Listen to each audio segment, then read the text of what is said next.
Okay. We have to- And we are live.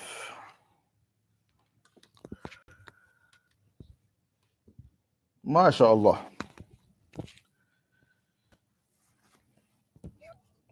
Assalamu alaikum wa rahmatullah. Okay.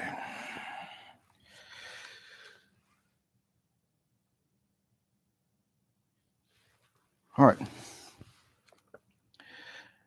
Let's see. 20-second juice. We are getting so close. Allahu Akbar. Ahzab. Mhm.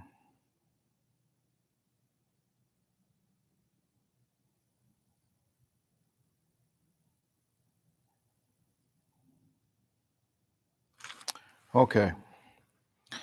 Yeah.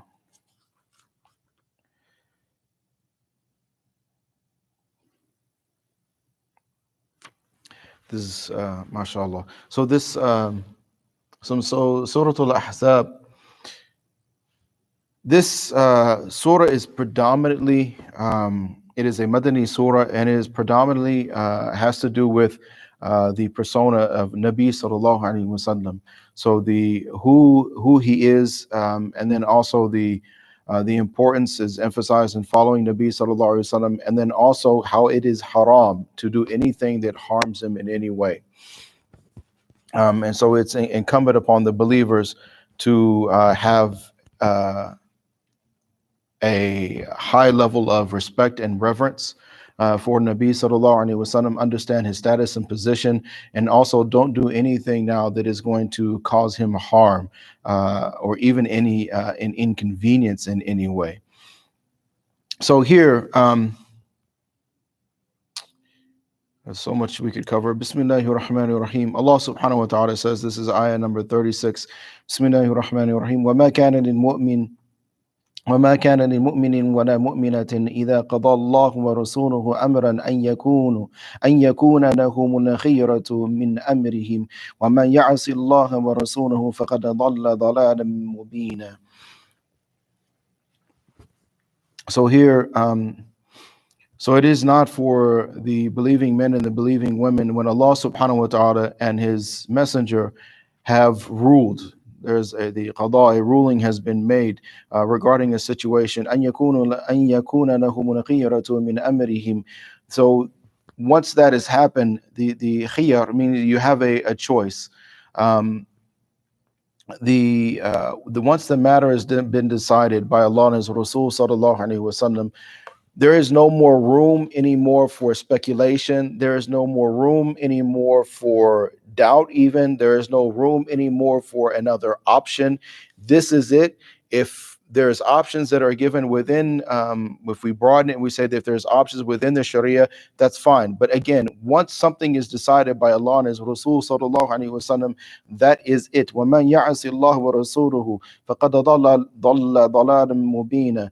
And the ones who engage in this ma'asi and this disobedience, and this it's like everything in one is disobedience, it is insolence, it is irreverence. So anybody who engages in this from Allah and His Rasul sallallahu alaihi wasallam, this obedience of Allah and His Messenger, فَقَدْ ضَلَّ ضَلَالًا مُبِينًا. So he has already become clearly misguided.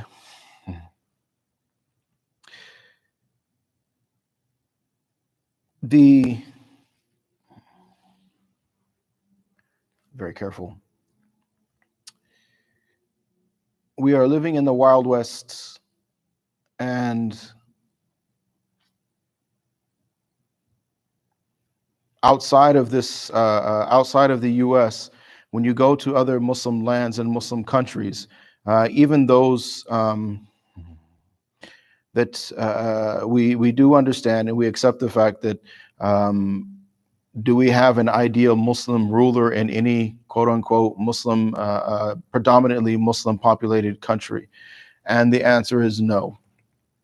But the history and the culture which is attached to Islam. It is a part of Islam, and Islam is a part of them. There is a history. There is a culture there that is that exists, and those cultural values and those civilizational values exist amongst those people because of the exposure over a period of centuries and generations of the peoples that are living in those lands to the values of Islam, the civilizational values of Islam, and the Quran and the Sunnah. Now, even when somebody steps outside of those boundaries, it is still understood that this is the correct way and this is something else. Now, what has happened is that when Muslims came to the West, that foundation or that precursor does not exist here in these lands. So, for instance, there isn't an established like generations of ulama here. Masajid, that most of the masajid that are here were built within like the generations that mashallah had a hand in building these masajid. A lot of them are still alive. That generation is still here. For the vast majority of the masajid that were built, you're talking about 60s, 70s. For the vast majority, and actually like 70s and 80s for the vast majority, and later for the vast majority of the masajid that are in the US. So what happens is that you don't have that foundation of understanding these civilizational values of a certain again, a platform and a foundation of ulama and those people who are respected for their piety, respected for their knowledge. And again, it's a generational thing. So it's understood that this thing has been handed down from generation to generation to generation. And on top of that, we are living in a society and in a system which is diametrically opposed to Islam. So meaning that, pretty much like whatever Islam says here, it's pretty much the opposite. And we see in the current social political environment that we're living in that there is a lot of animosity and a lot of the dissemination of misinformation, right, and outright lies regarding Islam. And we see the impact that it's having upon the psyche of Muslims in this country, as well as Muslims outside of this country now, again, because of television, because of before that radio. Now we have, and there's these influencers become stronger and stronger and stronger. So you have first the radio and then newspapers and everything. And then you have the television and movies. And now we've gone on to the internet and social media. So that it's kind of like it's crept into this line of thinking, which is not only is it counterintuitive, but it goes against the very fabric and the core of Islamic values and principles. You now find it in all little nooks and crannies and corners of the world.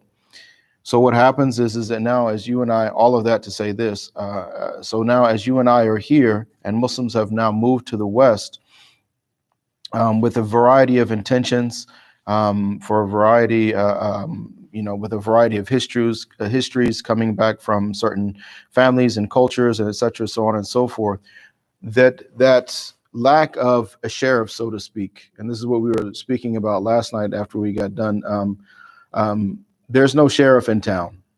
So it is the Wild West. It is the new frontier of Islam.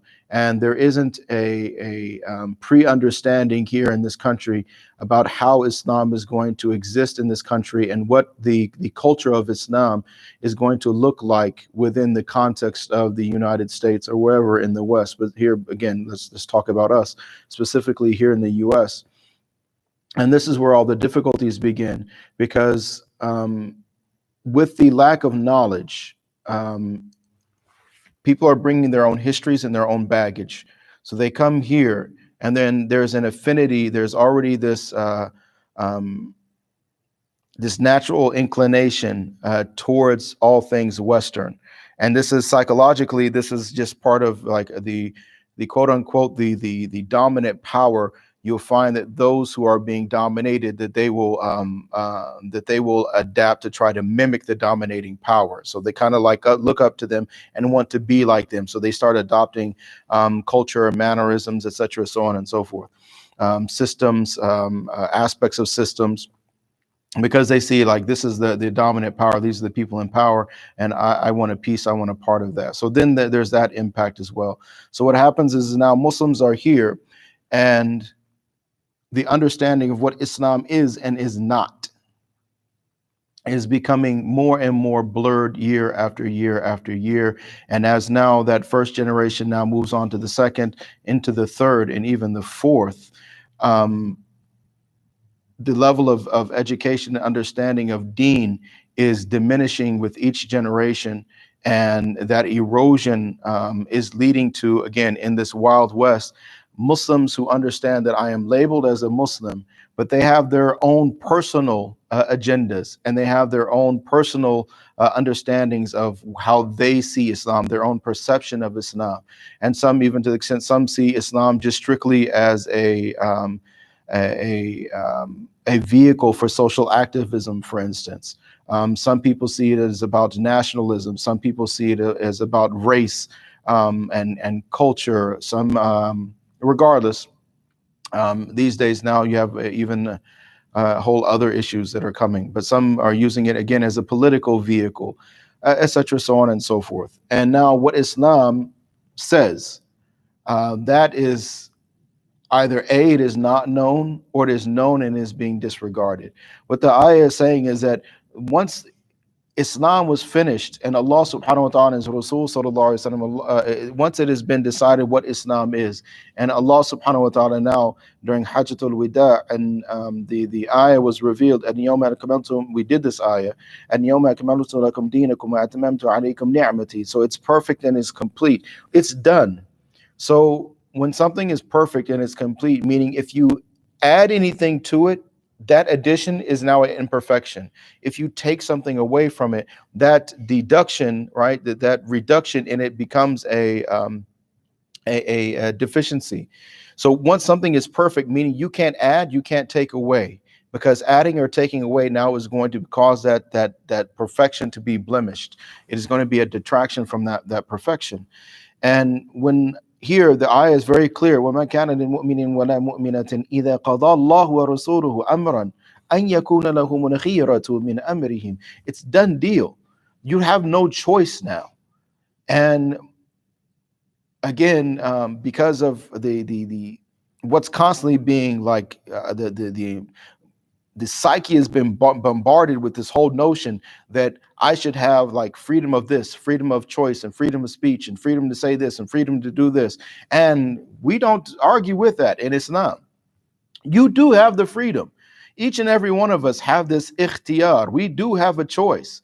The only difference is that you are either going to choose what Islam as what's designed for us in this thing called Islam. And that's the whole point of this submission aspect of it, and the very word itself in Islam, the literal definition of the word itself. We are either going to submit to Allah and His Rasul sallallahu alaihi wasallam and what has already been decreed, what has already been ordered, what has already been established, or we're going to do our own thing. And yes, that freedom to do our own thing, it does exist. But the thing about it is that وَمَنْ يَعْصِ اللَّهَ وَرَسُولَهُ فَقَدْ ضَلَّ ضَلَالًا مُبِينًا, that if you decide to go do your own thing, you do have the freedom to do so. But you cannot now say that because this is my perception and this is how I identify myself and this is what I believe to be right, and these are my priorities in my life, and this is what I've made the purpose of my life, that now I am going to distort Islam. I'm going to mutate Islam, change Islam in order to fit my lifestyle. The whole point of Islam is that for each and every one of us to submit and change our lifestyles to fit Islam, to conform to this pattern of Islam, submission and obedience to Allah subhanahu wa ta'ala, following the sunnah of Rasulullah sallallahu alaihi wasallam. It demands something from us, and that is humility, sincerity, learning, and change. What happens is that now when we think this choice that we have, that we get to do what we want to do, And at the same time, that now we can take Islam and quote unquote, we're going to reform, we're going to adapt, we are going to modify, we are going to reform, etc. That we are allowed to do this and think that now that we can still be labeled as Muslims, call ourselves Muslims, or represent Islam. It's one thing when we do it on our own, and this fallacy, based on this fallacy and this batil understanding that we have about ourselves and the place and the creation of Allah subhanahu wa ta'ala, and we're now in this process of self-destructing. It's one thing when we are isolated and the impact of our decision is only affecting us. It's a whole nother thing when this is done, something that is done publicly within the eyes of society. And now, again, with the internet and mass media and social media and so on and so forth, and people doing interviews of any and every Muslim they can come across, right, just hoping to get a soundbite from them. So now, when it is done on that public stage, it now becomes tahrif, it becomes distortion of Quran, distortion of the Sunnah, distortion of Islam, and that now is not just a sin, it is a vile misrepresentation of what Islam is and is not. So just from this one ayah, and what is the subject matter of the surah? Rasulullah sallallahu alaihi wasallam. And it's, you just go over one other page, and now Allah subhanahu wa ta'ala says, Bismillahir Rahmanir Rahim, وَدَاعِيًا إِلَى اللَّهِ بِإِذْنِهِ وَسِرَاجًا مُنِيرًا. Allah subhanahu wa ta'ala takes, this is beautiful, Allahu Akbar. Before this, يَا أَيُّهَا النَّبِيُّ إِنَّا أَرْسَلْنَاكَ شَاهِدًا وَمُبَشِّرًا وَنَذِيرًا وَدَاعِيًا وَإِلَى اللَّهِ بِإِذْنِهِ وَسِرَاجًا مُنِيرًا. Allah subhanahu wa ta'ala is calling to his Nabi sallallahu alaihi wasallam, and he's saying that we have sent you as a witness and a giver of glad tidings, and as a warner, and one who calls to Allah subhanahu wa ta'ala by Allah's permission. He's not doing it on his own. He doesn't have his own motivations. He doesn't have his own agenda. He's doing this out of submission to Allah subhanahu wa ta'ala. وَسِرَاجًا مُنِيرًا. Siraj, we have Allah, Sirajan Wahaja. So there's these characteristics. So this is going with the sun. And so what happens when Allah Ta'ala describes the sun and describes the moon? Now for Nabi Sallallahu Alaihi Wasallam, Allah Subhanahu Wa Ta'ala takes like the best attribute of the sun, like that brightness of the sun. And then Munira. Munira is a light, but it's also like a cool. So it's like a brightness, but it's also like that cool, like when the full moon, we're past the full moon, but when you have that full moon and you look at it, and mashallah, and it's got that cool, bright kind of light. And this is how Allah subhanahu wa ta'ala takes these two attributes of these celestial bodies, so to speak, right? That these the sun and the moon, and now Allah Ta'ala uses the same words that he uses for describing his creation, the sun and the moon, to now describe for us Nabi sallallahu alaihi wasallam sirajan munira. And this is just beautiful.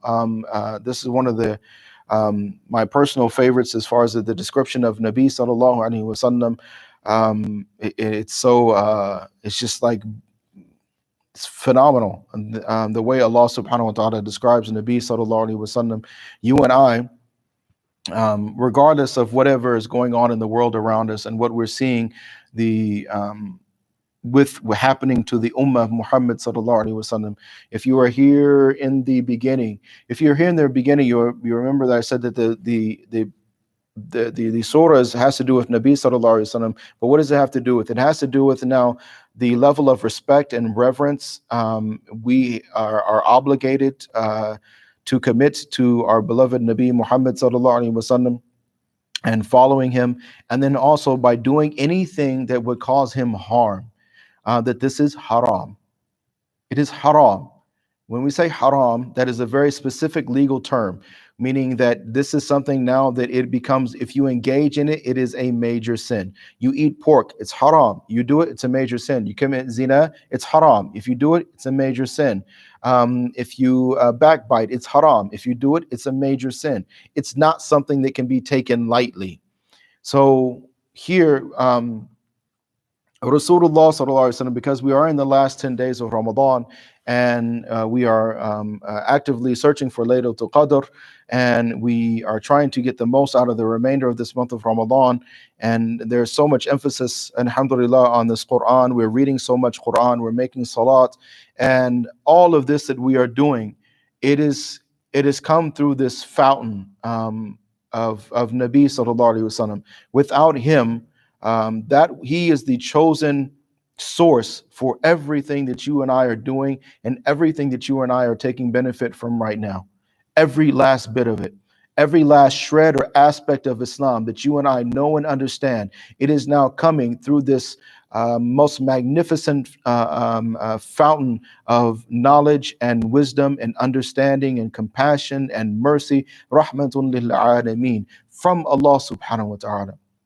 Now, if we don't follow him the way that the Sahaba did, if we don't have the level of reverence and respect and represent him in a way that is appropriate, in the same way that these generations that came before us did, if we now step out of those footprints and say that no, I'm a Muslim, and now I on my own am going to now say what Islam is and is not.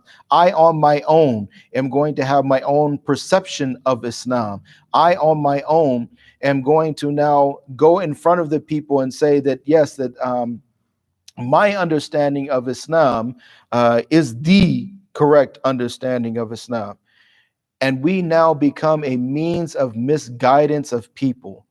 If we become a means of people turning their backs to Islam, turning a blind eye to Islam, if even having harboring animosity towards Islam and Muslims, not because of the content of Islam, not because of the reality of Islam, but because of what they see from Muslims, because of what they see from us, then we must know and understand that there is nothing more that is going to hurt Nabi sallallahu alaihi wasallam. And we went over it before, that the munafiq is the one who is going to be at the lowest pits, the lowest depths of the hellfire, because of this misrepresentation of Allah and His Rasul sallallahu alaihi wasallam. So for you and I, when we are saying that I love Rasulullah sallallahu alaihi wasallam, I respect and I revere Rasulullah sallallahu alaihi wasallam, I am the ummati of Muhammad sallallahu alaihi wasallam, that also demands something from us. It is that obedience, it is that following, it is that placing our footsteps very carefully in the designed footsteps of our Nabi sallallahu alaihi wasallam. Anything that is out from that, it doesn't matter whether society accepts it or they don't accept it. They like it or they don't like it. Again, our validation is only from Allah subhanahu wa ta'ala. It doesn't come at the hands of society. It doesn't come at the hands of the majority. It is not something that now that your people are going to get together and they're going to make a political statement and say that, you know, we have accepted Islam and we have accepted Muslims. We may not follow them, but we will accept them. None of that matters. What other people think about me is going to be irrelevant when I'm standing in front of Allah subhanahu wa ta'ala on Yawm al-Qiyamah. When I see Rasulullah sallallahu alaihi wasallam on the day of judgment, and now the whole reality has been opened up, all the nonsense that we think is important now, when all of that fades away and it is shed from us, and now reality has now opened up the truth in front of us, and it is undeniable. For whether you're a Muslim or you're a non-Muslim, no matter what degree, whether you have committed shirk or not, and those who have not committed shirk, major shirk, for those who have committed sins as the ummati of Muhammad sallallahu alaihi wasallam, and now see him and know that I did not fulfill my obligation as the ummati of Muhammad sallallahu alaihi wasallam in representing him and practicing this deen and being a practical example of what Islam is and is not. This for you and I. This for you and I. We must see this and understand this, that possibility and whatever mistakes that we've made thus far, that this is something that categorically is haram. To cause Nabi sallallahu alaihi wasallam pain is haram. The misrepresentation of him is haram. So we don't have a choice, and that's the beauty of it. It is not an imposition. It is not something that is confining us. so that it is choking us off, or we feel claustrophobic by it. Actually, it makes us free, because now we are, only thing that we have to do is sami'na wa ta'na, hear and obey. I don't have to worry about making these types of decisions and establishing foundations and principles and so on and so forth, and doing so knowing that I have certain sicknesses and certain ailments in my heart, and I may not have an appropriate understanding, and most definitely I am not receiving wahi from Allah subhanahu wa ta'ala. I am not receiving divine revelation from Allah subhanahu wa ta'ala. I am not a Nabi. And in order to change anything that Nabi sallallahu alaihi wasallam has said or done, anything that is coming in the Quran, it must come from wahi, period. So anybody who says that now you can, in Islam, you don't have to do this anymore. So anybody who says that they're reforming Islam, or they're changing Islam, or this is neo-Islam, or whatever the heck it is, whatever they want to whatever quotation they want to put into the quotation marks, you are by default, you are saying that you are a prophet and you are receiving wahi from Allah subhanahu wa ta'ala, because that is the only way that deen can be changed. And you and I both know that those people who are out there, that they are doing these things and they are saying these things, that this gross misrepresentation of Islam, that the only thing it does is it causes the vast majority of Muslims who are doing what they're supposed to be doing, they're struggling, they're striving on a day-to-day basis, they're trying to keep up with their salat, they're trying to fast, they're trying to save money to go for Hajj, they're paying their zakat, they're trying to be honest and honest citizens, they're trying to obey the law, they're putting their hopes in Allah subhanahu wa ta'ala, they're working on themselves, they're trying to get closer and closer to Allah subhanahu wa ta'ala, they're making efforts to build masajid, support the masajid. All of these efforts, the vast majority of Muslims are like this. But because of these few individuals now that say that they represent us and they represent Rasulullah sallallahu alaihi wasallam, we see now that everybody ends up suffering because of these few. So it must be understood that when you and I as Muslims, that we have to stand up and we have to make sure that we speak very loud and we speak very clearly, with the understanding, and it doesn't matter whether it's friends or family or neighbors, that this is what Islam is and this is what Islam is not. We do not have the prerogative to change it, and nor do we want to. It has been perfected by Allah subhanahu wa ta'ala. We are content with it, we are happy with it, and we are trying to change and conform with it, because that's what submission is. May Allah subhanahu wa ta'ala make us from amongst the Muslimin, real Muslimin, those who submit to the will of Allah and follow in the footsteps of Rasulullah sallallahu alaihi wasallam. May Allah subhanahu wa ta'ala give us pure sincerity. May Allah subhanahu wa ta'ala clean our hearts and minds of any distortion or misunderstandings that we have about the deen of Muhammad sallallahu alaihi wasallam. May Allah subhanahu wa ta'ala allow us to get the full benefit during this month of Ramadan, what remains of it. Inshallah, do not forget to pay your zakat al-fitr. The link comes up every night. You can also do it online, inshallah. And probably tomorrow we will have a double recitation, but I will take some time to explain how Eid al-Fitr, inshallah, how we're going to conduct Eid al-Fitr this year, bi-idhnillahi ta'ala, as well. So please, there will be a recording of that as usual, but there's one on the website already. But we want to make sure that, inshallah, that we do the best that we can to have the best Eid possible, even though we have certain restrictions that we have to abide by. May Allah ta'ala make it easy on all of us. Jazakumullah khairan jaza wa akhiru da'wana and alhamdulillahi rabbil alameen. Assalamu alaikum wa rahmatullah.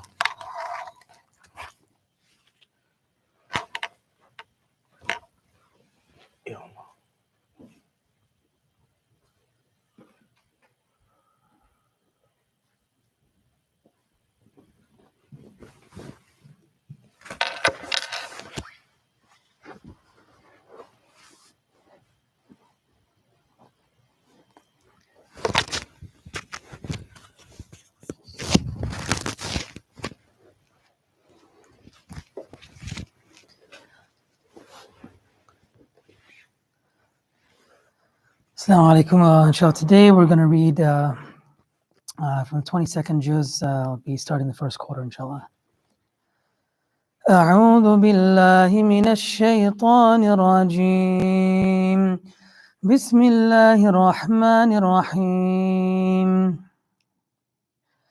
ومن يقنت منكن لله ورسوله وتعمل صالحا نؤتها أجرها مرتين وأعتدنا لها رزقا كريما. يا نساء النبي لستن كأحد من النساء إن اتقيتن فلا تخضعن بالقول فيطمع الذي في قلبه مرض وقل قولا معروفا.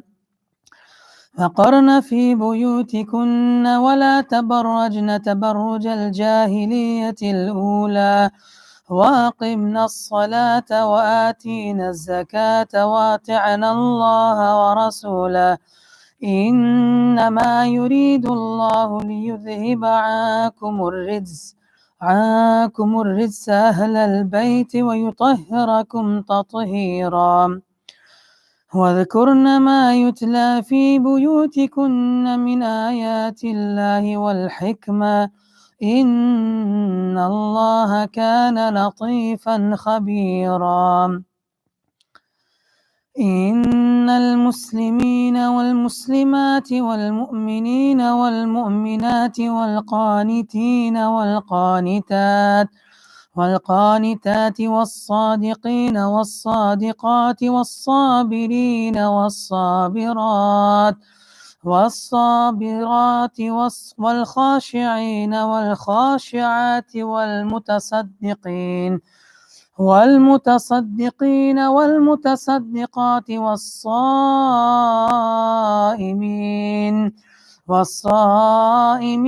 والصائمات والحافظين فروجهم والحافظات والذاكرين الله كثيرا والذاكرات أعد الله لهم مغفرة وأجرا عظيما. وما كان لمؤمن ولا مؤمنة إذا قضى الله ورسوله أمرا أن يكون لهم الخيرة من أمرهم ومن يعص الله ورسوله فقد ضل ضلالا بعيدا. وإذ تقول للذي أنعم الله عليه وأنعمت عليه أمسك عليك زوجك واتق الله وتخفي في نفسك ما الله مبديه وتخشى الناس والله أحق أن تخشاه. فلما قضى زيد منها وطرا زوجناكها لكي لا يكون على المؤمنين حرج في أزواج أدعيائهم إذا قضوا منهن وطرا وكان أمر الله مفعولا. ما كان على النبي من حرج فيما فرض الله له سنة الله في الذين خلوا من قبل وكان أمر الله قدرا مقدورا. الذين يبلغون رسالات الله ويخشونه ولا يخشون أحدا إلا الله وكفى بالله حسيبا. ما كان محمد أبا أحد من رجالكم ولكن رسول الله وخاتم النبيين وكان الله بكل شيء عليما. يا أيها الذين آمنوا اذكروا الله ذكرا كثيرا وسبحوه بكرة وأصيلا. هو الذي يصلي عليكم وملائكته ليخرجكم من الظلمات إلى النور وكان بالمؤمنين رحيما. تحيتهم يوم يلقونه سلام وأعد لهم أجرا كريما. يا أيها النبي إنا أرسلناك شاهدا ومبشرا ونذيرا وداعيا إلى الله بإذنه وسراجا منيرا. وبشر المؤمنين بأن لهم من الله فضلا كبيرا. ولا تطع الكافرين والمنافقين ودع أذاهم وتوكل على الله وكفى بالله وكيلا. يا أيها الذين آمنوا إذا نكحتم المؤمنات ثم طلقتموهن من قبل أن تمسوهن فما لكم عليهن من عدة تعتدونها فمتعوهن وسرحوهن سراحا جميلا. يا أيها النبي إنا أحللنا لك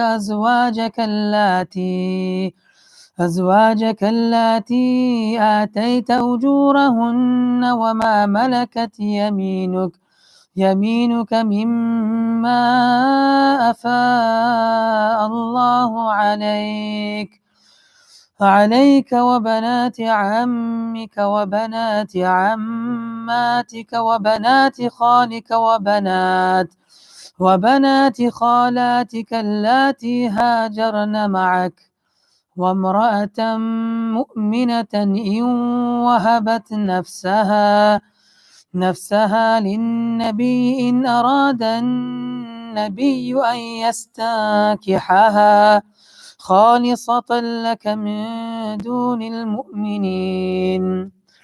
قد علمنا ما فرضنا عليهم في أزواجهم وما ملكت أيمانهم لكي لا يكون عليك حرج وكان الله غفورا رحيما. ترجي من تشاء منهن وتؤوي إليك ما تشاء ومن ابتغيت ممن عزلت فلا جناح عليك ذلك أدنى أن تقر أعينهن ولا يحزن ويرضين بما آتيتهن كلهن والله يعلم ما في قلوبكم وكان الله عليما حليما. لا يحل لك النساء من بعد ولا أن تبدل بهن من أزواج ولو أعجبك حسنهن إلا ما ملكت يمينك وكان الله على كل شيء رقيبا. يا أيها الذين آمنوا لا تدخلوا بيوت النبي إلا أن يؤذن لكم إلى طعام غير ناذرين إناه ولكن إذا دعيتم فادخلوا فإذا طعمتم فانتشروا ولا مستأنسين لحديث إن ذلكم كان كان يؤذي النبي فيستحيي منكم والله لا يستحيي من الحق وإذا سألتموهن متاعا فاسألوهن من وراء حجاب ذلكم أطهر لقلوبكم وقلوبهن وما كان لكم أن تؤذوا رسول الله ولا أن تنكحوا أزواجه من بعده أبدا إن ذلكم كان عند الله عظيما إن تبدوا شيئا أو تخفوه فإن الله كان بكل شيء عليما لا جناح عليهن في آبائهن ولا أبنائهن ولا إخوانهن ولا أبناء إخوانهن ولا أبناء أخوانهن ولا أبناء أخواتهن ولا نسائهن ولا ما ملكت أيمانهن واتقين الله إن الله كان على كل شيء شهيدا إن الله وملائكته يصلون على النبي يا أيها الذين آمنوا صلوا عليه وسلموا تسليما إن الذين يؤذون الله ورسوله لعنهم الله في الدنيا والآخرة وأعد لهم عذابا مهينا والذين يؤذون المؤمنين والمؤمنات بغير ما اكتسبوا فقد احتملوا بهتانا وإثما مبينا يا أيها النبي قل لأزواجك وبناتك ونساء المؤمنين يدنين عليهن من جلابيبهن ذلك أدنى أن يعرفن فلا يؤذين وكان الله غفورا رحيما لئن لم ينته المنافقون والذين في قلوبهم مرض والمرجفون في المدينة لنغرينك بهم ثم لا يجاورونك فيها إلا قليلا ملعونين أينما ثقفوا أخذوا وقتلوا تقتيلا سنة الله في الذين خلوا من قبل ولا تجد لسنة الله تبديلا يسألك الناس عن الساعة قل إنما علمها عند الله وما يدريك لعل الساعة تكون قريبا إن الله لعن الكافرين وأعد لهم سعيرا خالدين فيها أبدا لا يجدون وليا ولا نصيرا يوم تقلب وجوههم في النار يقولون يا ليتنا أطعنا الله وأطعنا الرسولا وقالوا ربنا إنا أطعنا سادتنا وكبراءنا وكبراءنا فأضلونا السبيلا ربنا آتيهم ضعفين من العذاب والعنهم لعنا كبيرا صدق الله العظيم.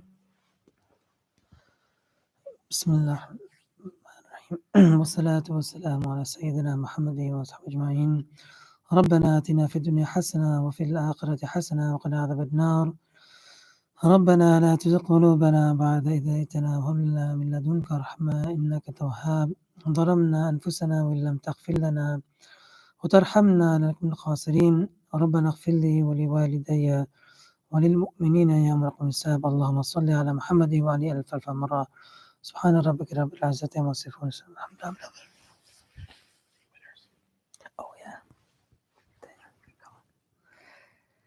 Assalamu alaikum. So we had our weekly Quran competition.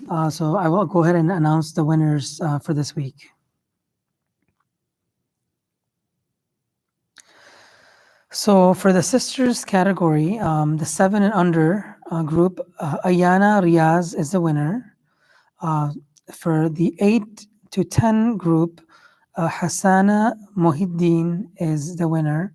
The 11 to 14 is Tuba Anjum. And then 15 to 17 group, the winner was Rabia Fatima. So congratulations to all the sisters who won. And for the brothers group, for the 7 and under, we have Ayman Muhammad. And for the 8 to 10 group, we have Amir Musa Ali. And for the 11 to 14 group, we have Muhammad Idris. And for the 15 to 18th, we have Muhammad Rayan Khan. So again, congratulations to everyone, and inshallah, the competition will continue, so please participate.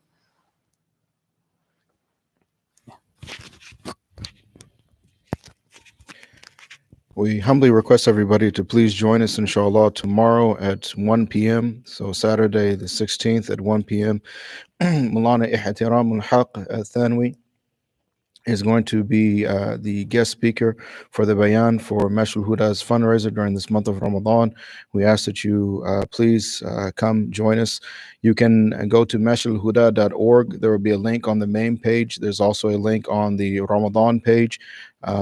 The donate link that is here right now on YouTube in the chat box. So all of these will take you to the fundraiser, inshallah.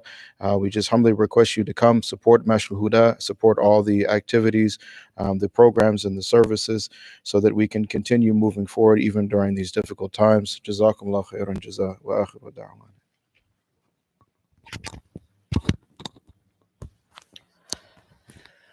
Allahu Akbar, Allahu Akbar. Allahu Akbar, Allahu Akbar. أشهد أن لا إله إلا الله. أشهد أن لا إله إلا الله. أشهد أن محمد رسول الله. أشهد أن محمد رسول الله. حي على الصلاة.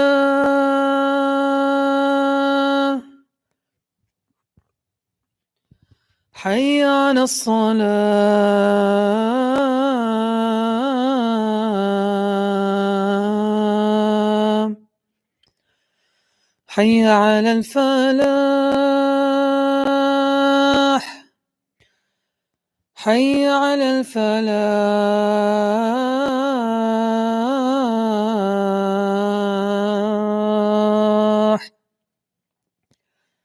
الله أكبر، الله أكبر. لا إله إلا الله.